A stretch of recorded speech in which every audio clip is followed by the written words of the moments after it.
Assalamualaikum warahmatullahi wabarakatuh. Nama saya Juliati, NIM 2002090888. Baik, saya akan menjelaskan materi tentang energi. Yang pertama, saya akan menjelaskan pengertian dari energi, sumber-sumber energi, dan bagaimana kegunaannya. Baik, Energi secara umum adalah kemampuan untuk melakukan kerja atau usaha. Nah, selain itu, energi juga merupakan daya atau kekuatan yang dapat digunakan untuk melakukan berbagai proses kegiatan. Nah, misalnya dapat merupakan bagian suatu bahan atau tidak terikat pada bahan seperti sinar matahari. Nah, energi juga dapat diartikan sebagai tenaga. Nah, dalam kehidupan kita sehari-hari, manusia itu pada dasarnya tidak terlepas dari energi. Manusia membutuhkan energi kapanpun itu, seperti saat berjalan, makan, belajar, mandi, dan aktivitas-aktivitas lainnya. Nah, selain itu, banyak kegiatan manusia yang membutuhkan energi, seperti menyalakan lampu, memasak nasi, bermain, dan bekerja. Nah, begitulah yang dimaksud dengan energi. Jadi, energi itu adalah suatu daya atau kekuatan yang dapat kita gunakan untuk melakukan berbagai proses kegiatan. Nah, selanjutnya, sumber-sumber energi. Nah, sumber energi ini merupakan kebutuhan dasar dalam kehidupan manusia. Sumber energi banyak memberikan manfaat pada kehidupan manusia dalam menjalankan kehidupan sehari-hari. Nah, apa itu sumber energi? Nah, sumber energi itu adalah asal dari suatu daya atau tenaga yang dapat kita gunakan untuk proses kegiatan manusia. Nah, sumber energi ini dapat kita bagi menjadi dua jenis, yaitu ada yang terbarukan dan ada juga yang tak terbarukan. Nah, pembagian tersebut berdasarkan pada gaya guna dari sumber energi itu. Nah, berikut merupakan contoh-contoh dari dua jenis sumber energi tersebut. Yang pertama yaitu sumber energi terbarukan. Nah, sumber energi terbarukan ini merupakan energi yang berasal dari sumber daya alam yang tidak akan habisnya. Nah, jenis sumber energi terbarukan ini termasuk sumber daya yang bisa didaur ulang. Nah, energi ini bisa terus diperbaharui dan memiliki jumlah yang banyak. Nah, contoh dari sumber energi terbarukan ini dapat kita temui di sekitaran kita. Nah, contoh yang pertama yaitu sinar matahari. Nah, sinar matahari ini adalah sumber kehidupan di bumi yang juga merupakan poros bumi berputar. Nah, sinar dari matahari ini bisa digunakan oleh manusia sebagai sumber energi. Nah, kegunaan dari sinar matahari ini adalah dengan kita memanfaatkan sinar matahari, maka kita bisa membuat listrik untuk penerangan. Nah, listrik ini dihasilkan melalui panas matahari yang disimpan pada panel surya. Nah, selain itu, panas matahari juga dimanfaatkan, juga kita gunakan untuk memanaskan atau mengeringkan pakaian.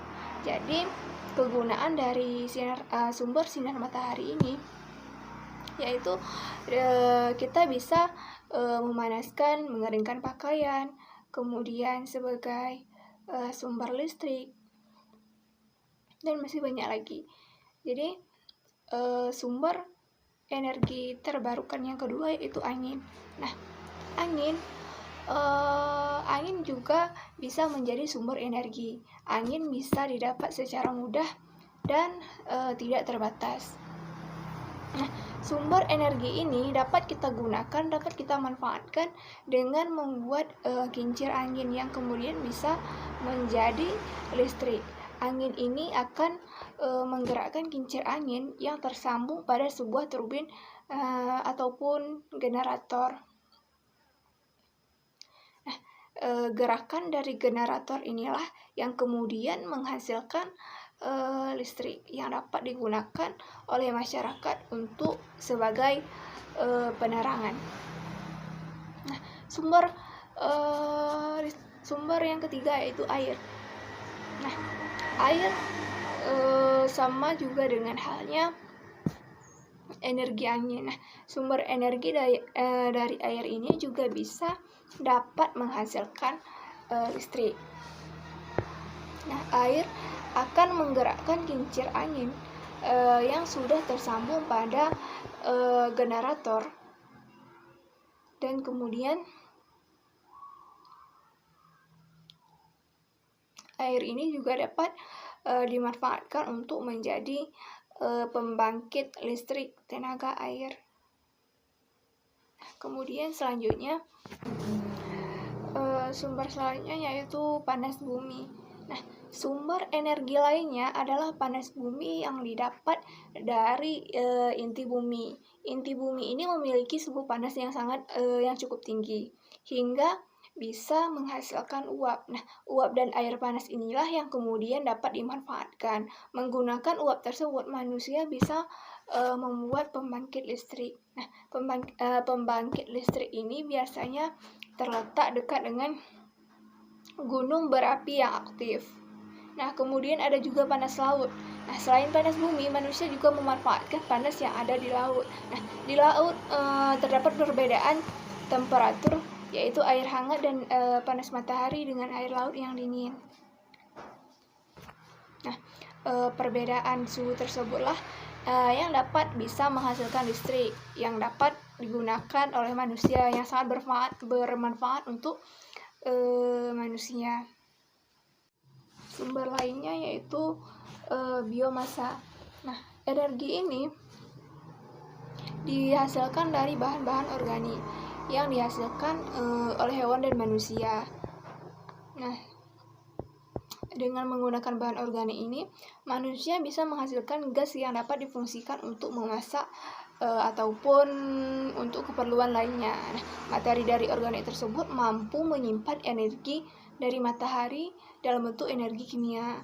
Nah, pembuatan energi biomasa ini bisa dilakukan dengan menggunakan sisa limbah tebu ataupun sisa kedelai, jagung, ikan laut, ataupun kelapa sawit.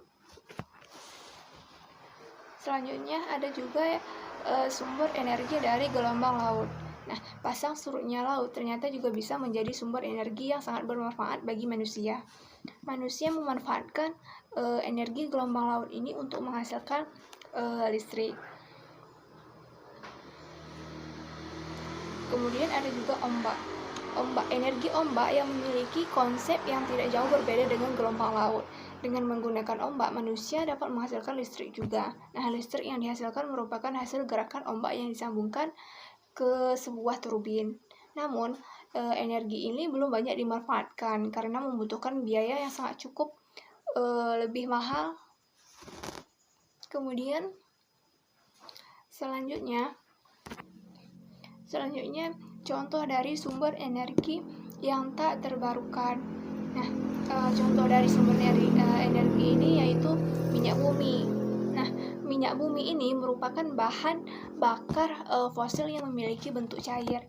Nah, untuk mendapatkan minyak bumi ini yang terperangkap di lapisan batu, maka manusia membuat tambang yang bisa di darat ataupun di dasar laut. Nah, minyak bumi ini menjadi bahan bakar utama kendaraan. Namun saat menggunakan bahan bakar ini, kendaraan akan melepaskan gas-gas yang sangat berbahaya ke atmosfer.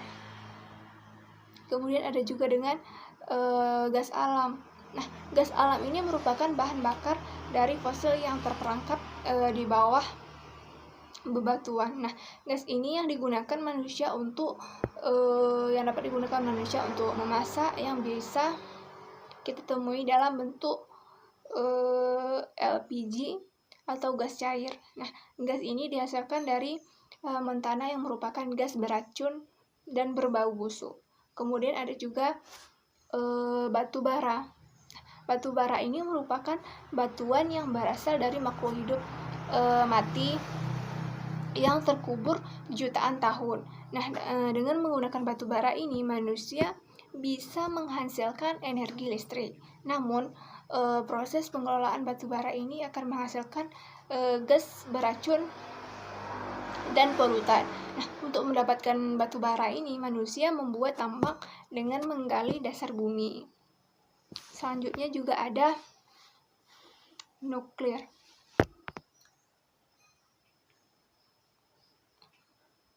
Nah, sebenarnya nuklir ini adalah jenis sumber energi terbarukan.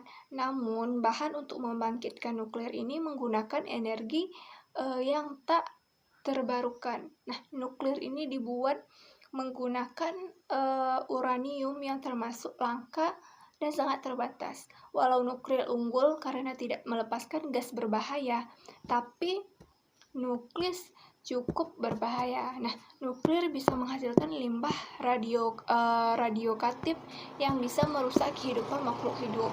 Nah, itu yang telah saya sebutkan tadi merupakan beragam contoh sumber energi yang sering digunakan oleh manusia, yang merupakan sumber-sumber dari energi. Nah, selanjutnya saya akan menjelaskan tentang perubahan energi. Nah, perubahan energi adalah berubahnya suatu bentuk energi menjadi bentuk energi lainnya. Energi sendiri adalah daya atau kekuatan yang bisa digunakan untuk melakukan berbagai proses kegiatan. Nah, berikut merupakan beberapa contoh dari perubahan energi. Yang pertama yaitu perubahan energi matahari menjadi energi listrik.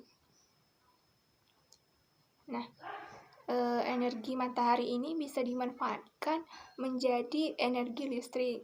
Nah, contohnya adalah sebuah panel surya. Nah, panel surya yang menyerap energi matahari, kemudian di dalam panel surya itu akan terjadi proses yang dapat menghasilkan arus listrik.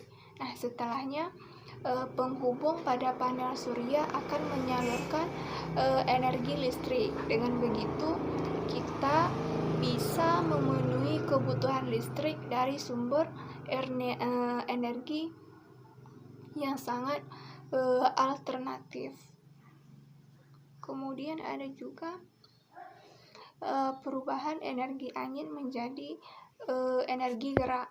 Nah, energi angin bisa dimanfaatkan menjadi sebuah energi gerak. Nah, contohnya yaitu perahu layar. Perahu layar memanfaatkan energi angin untuk menggerakkan perahu. Nah, selain perahu layar, kincir angin juga merupakan contoh dari perubahan energi angin menjadi energi gerak. Kemudian perubahan selanjutnya ada perubahan energi kimia menjadi energi cahaya. Nah, energi kimia juga bisa diubah menjadi sebuah energi cahaya. Nah, contohnya adalah sebuah baterai di lampu senter. Nah, energi kimia pada baterai diubah menjadi cahaya pada yang terdapat pada lampu senter. Contoh lain dari perubahan kimia ini adalah penggunaan baterai pada ponsel. Kemudian selanjutnya perubahan energi kimia menjadi energi gerak. Selain bisa diubah menjadi energi cahaya, energi kimia juga bisa diubah menjadi energi gerak. Contohnya adalah manusia beraktivitas seperti berjalan dan mendorong meja. Nah, sebab makanan merupakan sumber energi kimia di dalam tubuh manusia. Nah, makanan yang masuk ke dalam tubuh kita maka akan diolah menjadi sari-sari makanan. Kemudian sari-sari makanan tadi diubah menjadi energi gerak yang membuat seluruh bagian tubuh kita ini dapat bekerja, sehingga kita bisa beraktivitas, mendorong meja, bergerak. Selain itu, contoh lainnya adalah bensin yang membuat kendaraan bermotor itu bergerak. Nah, salah satu kendaraan bermotor adalah mobil. Mobil menggunakan bahan bakar bensin untuk bisa menjalankan mesinnya. Nah, mobil menggunakan energi kimia yang tersimpan di dalam bensin, lalu mesin mengubah energi kimia menjadi energi panas dan energi gerak, sehingga mobil tersebut dapat digerakkan. Kemudian ada juga dari perubahan energi listrik menjadi energi cahaya. Nah, energi listrik bisa diubah menjadi energi cahaya, contohnya seperti lampu, televisi, dan komputer. Pada lampu, energi listrik mengalir melewati bohlam dan menyala. Melalui perubahan energi listrik menjadi energi cahaya ini, kita jadi bisa menggunakan lampu sebagai alat penerangan, baik di dalam ruangan maupun di luar ruangan. Kemudian ada juga perubahan energi listrik menjadi energi panas. Energi listrik ini bisa diubah menjadi energi panas pada peralatan elektronik. Nah, contohnya adalah seperti setrika listrik. Setrika dialiri arus listrik yang memanaskan elemen pemanas setrika, sehingga setrika bisa mengalirkan panas pada pakaian dan membuat pakaian menjadi rapi. Selain setrika, perubahan energi listrik menjadi energi panas juga dimanfaatkan pada penanak nasi. Selain itu juga kompor listrik, solder, oven listrik, dan benda-benda lainnya yang dapat kita temukan dalam kehidupan sehari-hari. Nah, begitulah contoh dari perubahan energi yang dapat kita temukan dalam kehidupan sehari-hari tanpa kita sadari. Nah, selanjutnya, setelah kita mengetahui bagaimana itu energi, maka kita sebagai manusia harus mempunyai kesadaran akan untuk menghemat energi. Nah, kita harus menghemat energi karena agar cadangan energi itu tidak cepat habis. Nah, pemakaian yang boros juga bisa membuat cadangan energi yang cepat habis. Nah, hemat energi ini untuk menjaga kelestarian alam, sehingga sumber-sumber energi tak terbarukan yang berasal dari fosil seperti batu bara, minyak bumi, dan gas bumi itu tidak cepat habis. Nah, selain itu kita juga harus mempunyai kesadaran pada diri masing-masing untuk menghemat energi. Nah, menghemat energi ini perlu kita lakukan, karena dengan menghemat energi maka akan menyebabkan berkurangnya biaya, serta meningkatnya nilai lingkungan, keamanan negara, serta keamanan pribadi, serta kenyamanan hidup. Menghemat energi dan air ini adalah keharusan, namun harus menjadi komitmen menghemat dan menyelamatkan kekayaan bangsa. Nah, jika menggunakan energi secara berlebihan maka akan memberikan dampak yang sangat buruk, sehingga perlu cara menghemat energi. Kemudian, misalnya menggunakan listrik yang berlebihan akan menambah biaya tagihan listrik menjadi mahal. Begitupun dengan penggunaan kendaraan secara berlebihan, maka akan mengakibatkan polusi udara dan pemanasan global yang dapat mempengaruhi perubahan iklim yang ekstrim. Nah, oleh karena itu, kita sebagai manusia perlu melakukan bagaimana cara menghemat energi dalam kehidupan sehari-hari. Nah, setelah